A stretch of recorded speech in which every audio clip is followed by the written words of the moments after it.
السلام علیکم ناظرین، نیوز بریک ود میاں عقیل کے ساتھ آج آپ کی خدمت میں ایک مرتبہ پھر حاضر ہوں۔ آج اسلام آباد ہائی کورٹ میں دو اہم مقدمات کی سماعت ہوئی۔ ایک تو اہم مقدمہ جس کا فیصلہ آج ہی سنا دیا گیا وہ نواز شریف کی اپیلوں کی بحالی کا کیس تھا۔ دوسرا کیس عمران خان دونوں سابق وزرائے اعظم ہیں عمران خان صاحب، ان کے اوپر جو سائفر کیس کے حوالے سے جو فرد جرم عائد کی گئی اس کی کارروائی کو فرد جرم کو روکنے کے لیے جو درخواست تھی اس کی کارروائی کا احوال آپ کے ساتھ شیئر کروں گا۔ سب سے پہلے آتے ہیں نواز شریف کے مقدمے کے بارے میں۔ تقریباً 3 بجے اس کیس کا جو وقت تھا وہ سماعت کے لیے مقرر کیا گیا۔ 2 بجے سے لے کر مسلم لیگ نون کے جو رہنما تھے عامر بٹ صاحب، حنا پرویز بٹ صاحبہ، اور اس کے ساتھ ساتھ ان کے خواجہ سعد رفیق، خواجہ آصف اور چودھری تنویر، حنیف عباسی سمیت جو مختلف جو رہنما تھے، بہرحال یہ کوئی تقریباً 2:45 بجے تک یہ لوگ آتے رہے ہیں۔ 2:45 بجے کے قریب شہباز شریف صاحب آئے ہیں، اور اس کے بعد 3:08 پہ 9 منٹ کے اوپر 8 یا 9 منٹ کے اوپر نواز شریف صاحب اسلام آباد ہائی کورٹ پہنچے ہیں، اور 3:25 پر اس کیس کی باقاعدہ سماعت شروع ہوئی ہے۔ سخت سیکیورٹی انتظامات تھے۔ ظاہری بات ہے جب بھی اس طرح کے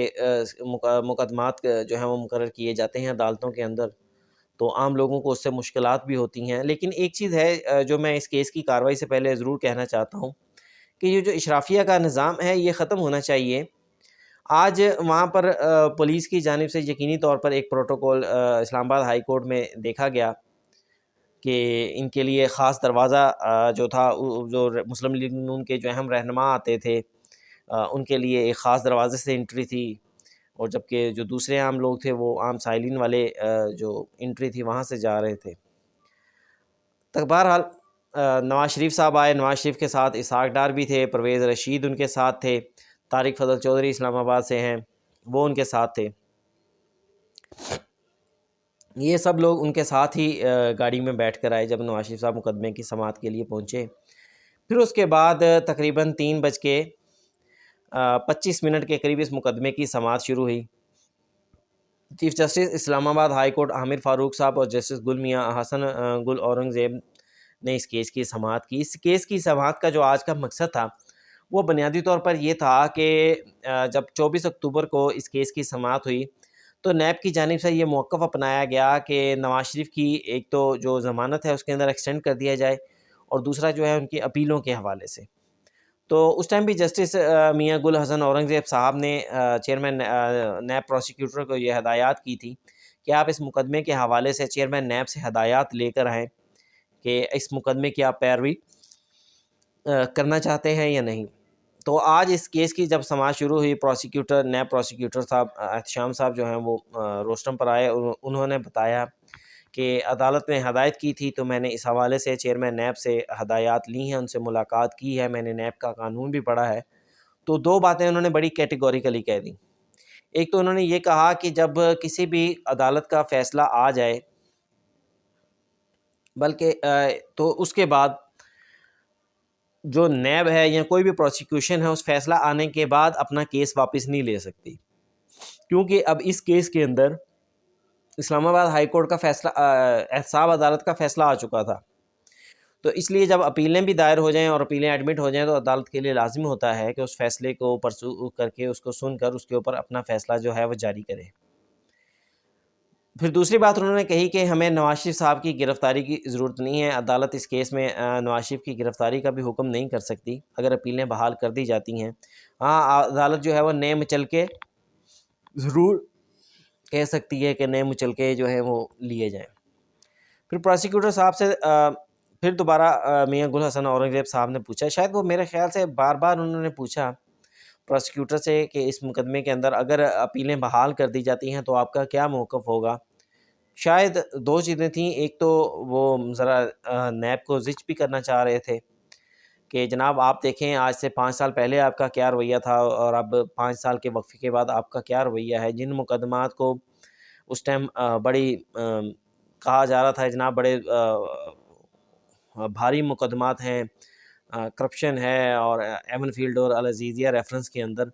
آج ان ریفرنسز کے حوالے سے نیب جو ہے وہ بالکل خاموشی سے اختیار کر رہی ہے۔ تو بہرحال جس پر پروسیکیوٹر جنرل نیب نے عدالت کو کوئی واضح موقف نہیں دیا، بلکہ یہ کہتے رہے، جو کہ قانونی طور پہ ٹھیک بھی تھا، کہ آج درخواستیں صرف اور صرف نواز شریف کی بحالی کی درخواستیں ہیں، اور ہم اس حوالے سے جو ہے وہ حمایت کرتے ہیں کہ نواز شریف کے مقدمات جو ہیں، اپیلیں جو ہیں، وہ بحال ہو جانی چاہیے۔ اس کیس کے اندر ناظرین دو چیزیں تھیں۔ ایک تو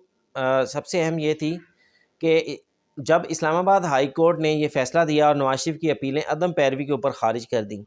تو ایک راستہ تو انہوں نے اسی ٹائم وہ اوپن کر دیا، جس میں انہوں نے کہہ دیا تھا کہ نواز شریف اگر واپس آتے ہیں تو ان اپیلوں کی بحالی کے لیے درخواست دائر کر سکتے ہیں۔ تو ایک راستہ تو اسلام آباد ہائی کورٹ نے دے دیا۔ دوسرا راستہ آج نیب نے دے دیا۔ نیب نے بھی کہہ دیا کہ ہمیں ان اپیلوں کی بحالی کے اوپر کوئی بھی اعتراض نہیں ہے۔ تو میرے خیال سے اس میں کوئی دوسرا آپشن تھا نہیں، انٹل انلیس کوئی جج صاحب کا کوئی ذاتی کوئی سوچ، کوئی انٹرسٹ نہ ہو، کیونکہ پارٹیز نے، فریقین نے بھی کہہ دیا اور اسلام آباد ہائی کورٹ نے بھی اپنے آرڈر کے اندر لکھ دیا، تو ان اپیلوں کا بحال ہونا ہی بنتا تھا، اور جو کہ اسلام آباد تقریباً 35-40 منٹ کے قریب یہ سماعت جو ہے وہ چلتی رہی۔ مختصر سے وقت کے لیے فیصلہ محفوظ کیا گیا، اور اس کے بعد کورٹ کے سٹاف نے آ کر بتا دیا کہ جناب نواز شریف صاحب کی جو درخواستیں ہیں وہ منظور کر لی گئی ہیں۔ اب آرڈر جاری ہوگا، اس آرڈر کے اندر ممکنہ طور پر نواز شریف صاحب کے نئے مچلکے لیے جائیں گے، اور ممکنہ طور پر یہ بھی ہو سکتا ہے کہ اسلام آباد ہائی کورٹ اس کی کوئی سماعت کے لیے درخواست جو ہے وہ دے دے، سماعت کے لیے کوئی تاریخ دے دے۔ یہی ہونا تھا۔ بہرحال اس کے اندر کوئی ایسی کوئی اچنبے کی بات نہیں ہے، جو حالات چل رہے ہیں اور جو جس طرح سے چیزیں چل رہی ہیں۔ اب آتے ہیں دوسرا کیس۔ دوسرا کیس ہے اسلام آباد ہائی کورٹ میں chairman P T I Imran Khan کی فرد جرم کی کارروائی کے خلاف درخواست پر سماعت۔ چیف جسٹس عامر فاروق صاحب نے اس کے اوپر سماعت کی، اور چیئرمین پی ٹی آئی یعنی عمران خان کی جانب سے وکیل سلمان صفدر عدالت میں پیش ہوئے، اور انہوں نے موقف اپنایا کہ مجھے 10 دن لگے ضمانت میں دلائل دینے کے، جس پر چیف جسٹس عامر فاروق صاحب نے کہا مجھے بھی اسی وجہ سے 10 دن لگے۔ میں نے آپ کو کہا تھا کہ اس قسم کا معاملہ پہلی دفعہ سامنے آیا ہے، دونوں طرف سے اچھے طریقے سے دلائل دیے گئے تھے، اس لیے مجھے بھی وقت لگ رہا ہے۔ وکیل سلمان صفدر نے کہا کہ کاپیز تقسیم ہونے کے بعد 6 دن بعد مجھے فرد جرم عائد کر دی گئی۔ سائفر بنیادی نقطہ جو تھا وہ ان کا یہ ہے کہ سائفر جس کے اوپر سارا مقدمہ بیس کر رہا ہے، اس کی نہ کاپی دی گئی ہے، نہ وہ چالان کا حصہ ہے، نہ ہی اسے کسی جگہ پہ پروڈیوس کیا گیا ہے۔ چارج فریم ہو چکا ہے، پورا کیس سائفر کے گرد گھوم رہا ہے، اب وہ سائفر اس کیس کا حصہ ہی نہیں ہے۔ دوسری طرف کل 3 گواہوں کے بیانات ریکارڈ کیے جا رہے ہیں۔ ہماری صدا ہے کہ ہمیں ریلیف دیا جائے، اور یہ جو سائفر میں عمران خان صاحب کے اوپر فرد جرم عائد کی گئی ہے اسے کالعدم قرار دیا جائے۔ چیف جسٹس عامر فاروق صاحب نے اس کے اوپر کہا کہ ریلیف تو آپ کو مل جاتا، لیکن دوسرے جیسا کل بھی مل جاتا، لیکن دوسرے جیسا آپ نہیں مانے، جس پر وکیل صاحب نے کہا جی 3 چیزوں کو نظر انداز کر دیا گیا کیس کے اندر۔ سیکرٹ گرفتاری ہوئی، سیکرٹ ریمانڈ ہوا، اب 6 دن چارج فریم کر دیا گیا ہے۔ ضروری نہیں کہ عدالت اب اس میں مداخلت کرے۔ الزام تھا کہ سائفر کے الفاظ تبدیل کیے گئے، اب نہ تو تبدیل شدہ سائفر ان کے پاس ہے عمران خان کے وکلاء کے پاس، نہ ہی اصل سائفر۔ قانونی طور پہ ان کی بات ٹھیک ہے، عدالتی فیصلے موجود ہیں کہ جس کا ذکر بار بار چلان میں موجود ہو، وہ چیز، وہ پروڈکٹ ہو، وہ ڈاکومنٹ ہو، وہ دینا لازمی ہوتا ہے وکلاء کو، تاکہ وہ اس کے اوپر بتا سکیں کہ ان کا موقف کیا ہے۔ چیئرمین عمران خان نے چارج کے اوپر لکھا ہے کہ مجھے کاپیز فراہم نہیں کی گئیں، اور پھر یہ بھی کہا کہ وکیل سلمان صفدر صاحب نے یہ بھی کہا کہ ٹرائل کورٹ نے کہا ہے جیسی بھی درخواست لائیں گے مسترد کر دیں گے، جس کے بعد انہوں نے وکیل سلمان صفدر نے عدالت کا 17 اکتوبر کو آرڈر جو ہے وہ عدالت میں پیش کیا، اس آرڈر کو پڑھ کے سنایا، اور اس کے بعد جو ہے وکیل صاحب نے کہا کہ چارج فریم کرنے سے پہلے حق تھا کہ میں درخواست، یعنی عمران خان صاحب اس کے خلاف، اس چارج فریم کرنے کے خلاف درخواست دائر کر سکتے تھے، اور جس کے بعد ان کے دلائل مکمل ہو گئے، اور یہ عدالت نے اس سائفر پر حکم امتناعی دینے کے حوالے سے، فرد جرم کی کارروائی کو روکنے کے حوالے سے، سائفر کیس کی کارروائی کو روکنے کے حوالے سے جو درخواست ہے اس کا بھی فیصلہ محفوظ کر لیا۔ آج اس کے علاوہ تحریک لبیک کے لیے بھی ایک بڑی خبر ہے کہ تحریک لبیک کے حوالے سے الیکشن کمیشن نے سپریم کورٹ میں اپنا فیض آباد دھرنا کیس کے اندر جواب جمع کرا دیا، اور اس جواب کے اندر انہوں نے تحریک لبیک کو جو ہے کلین چٹ دے دی، کیونکہ فیض آباد دھرنے کے حوالے سے ایک تو انہوں نے یہ کہہ دیا کہ کسی بھی قسم کا وزارت داخلہ نے ان کے اوپر جو ہے وہ آبجیکشن عائد نہیں کیا،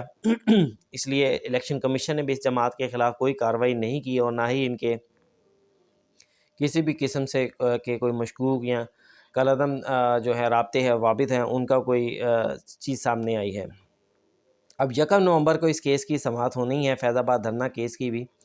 امپورٹنٹ کیس ہے۔